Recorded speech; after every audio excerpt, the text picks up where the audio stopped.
Hello friends, welcome to Farm and Timber. I'm Matt. Want to do a walk around on my dad's Deere 50 or 75E that's behind me. It is the E line. I guess that stands for economy. There are several different things about it. I absolutely love this tractor, don't get me wrong. I know here lately a couple different people have been talking about different tractors and whatnot and buying them. This is a 2014 model, so we're kind of giving you an update on it. But like I said, there are a few different things, don't get me wrong, there are a few little things that I would change on it. One of them would be the range selector in the cab. It hits my leg when I try to use the foot throttle. But like I said, we would get a duplicate. If I could get a duplicate of this tractor to have at my place, I'd have it in a heartbeat. I'm going to get it flipped around here and we'll kind of go through everything and we'll start it up. I will say that I got, if you look behind me here, that is a Woods 180. I can't remember the designation on the back of it, but it's a 15-foot batwing cutter. The minimum PTO requirement for that mower is 58 horsepower. The output PTO horsepower on the 5075 is about 61, 62. So that mower is just about all it can have. Now, it does a good job. Hopefully this summer we'll get some video of it. And you can clip, if you're just clipping off the top of the grass, I mean, you can clip along, as long as your field's relatively flat, you can cook that field, basically run about 5 miles an hour. You get into some heavy stuff where you can hear the engine RTM start to bog down. You need to go ahead and downshift or raise it up to get into some, I guess, fresher or crisper, less stocky part of the grass. But I mean, it does a pretty good job. Like I said, we can't be more pleased with this tractor. Now, the reason why we went with this tractor, we were going when back in 2014 when Dad was looking at this stuff. He was looking at getting either the M or the E series, and the problem we got into, this is not a frame tractor. If I can get down here, a lot of times there'll be like a frame, and this will be the engine block will be in case of frame. This is not a frame. Oh, come back here. This is not basically an in-frame engine. The E model is basically it may be assembled at John Deere in Indiana, but or Iowa. I'm having a brain fart here this morning, but this one's put together like the engine's made in India. The drivetrain comes from China, so it is got a lot of trade partners in to put this tractor together. I'm going to get let's see if I can flip the screen around, and I can't right now. All right, well, I'm going to change scenes here, and we'll start to walk through and go through everything. And what makes it an E series tractor as well. All right, first off, if you notice, we're on, because of the sun and everything, we're on the passenger side of the tractor. Typical E series, as you can see, we got a passenger side door. That is not a standard feature. We had to add that, and the mirrors up here, these were all aftermarket adds for that. Those don't come on standard on the E series. And for some reason, these front lights right there do not come standard on the E series. So we ended up having to get that added. With the door kit, you also get another set of steps down here. Toolbox comes standard. Now, something that Dad put on here is a battery disconnect. With that, on some of our older John Deeres, we had an old 1980 410B John Deere backhoe that had a parasitic draw, had a problem with cylinders pitting in the engine block, and we were able to extend basically in frame rebuilds on that engine went from like 8 years to 15, and that's including putting conditioner, the special John Deere conditioner in them. So moving around, there's your starter, dipsticks, easy to get to fuel filters. The weight mount and the weights came off of the tractor we traded in. We traded in a 5325, and also I think he added the grill guard. Actually, no, I'm sorry. The grill guard actually came off of the 5325, and we added this extension plate here to mount it on this tractor. And it comes with shock absorbing or automotive style hood comes up.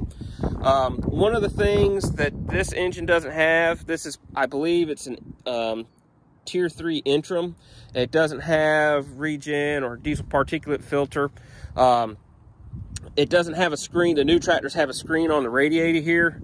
And what we've had, come back here, Kimball. Sorry about that. We had to go through, I'm trying to show it. Right in here, we had to seal up all these different areas. We went through and we're mowing in some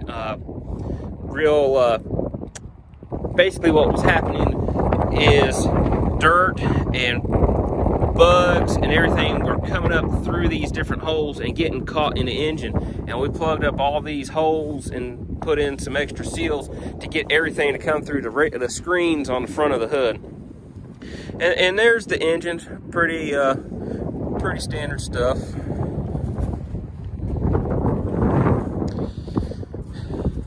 I believe this is a 3-cylinder engine. I don't believe it's not PowerTech because it's not made by John Deere.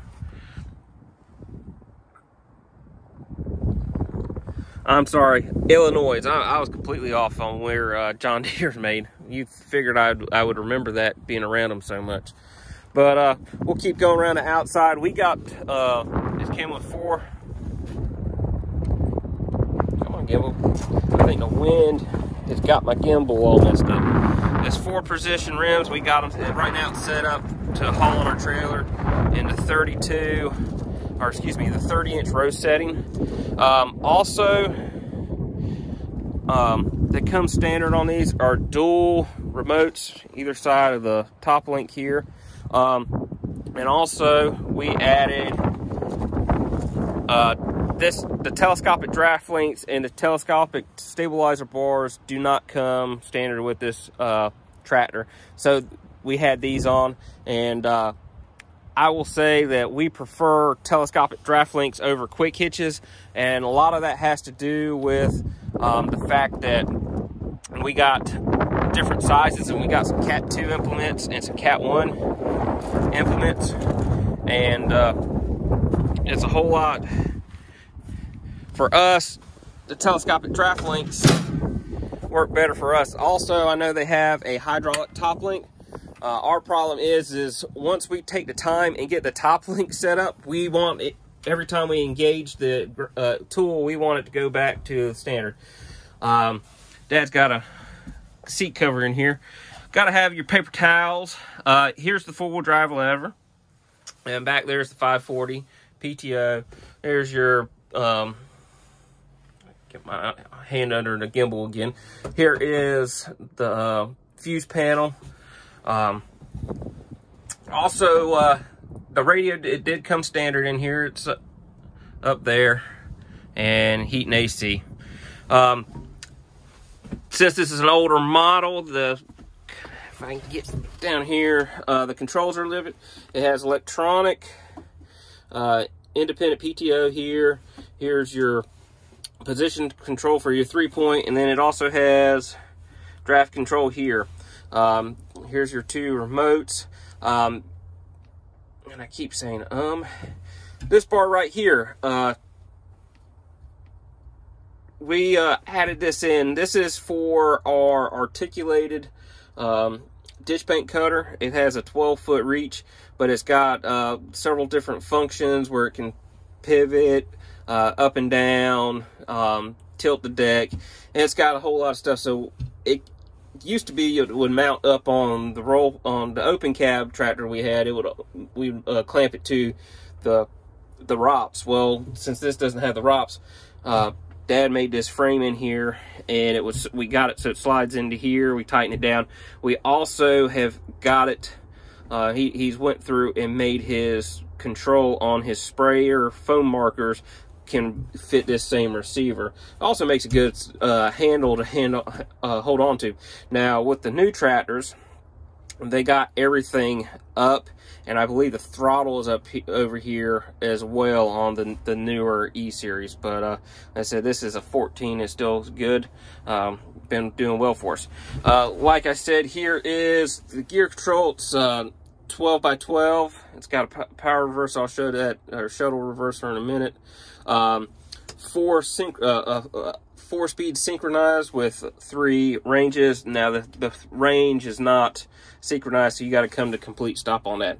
And what I was showing you with the foot pedal, and I'll see if I can tilt it back around. So come on gimbal.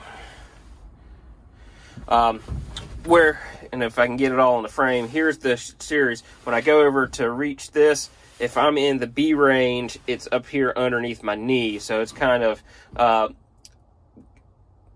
it's kind of uncomfortable. But when you use the hand throttle, you can kind of get your foot out the way, and it's very comfortable. And a lot of times when we're going through a field or cutting into pasture, we're using the hand throttle more so. And there's your light switch. You got to add your turn ball for your steering wheel, and here is your shuttle connector. And there's your clutch, and that pretty much wraps it up. Like I said, this has been a great tractor for us, and we don't have many hours on it. We don't barely have 1,000 hours on it, so it is not a it could be a day-to-day tractor, but for us it is not. I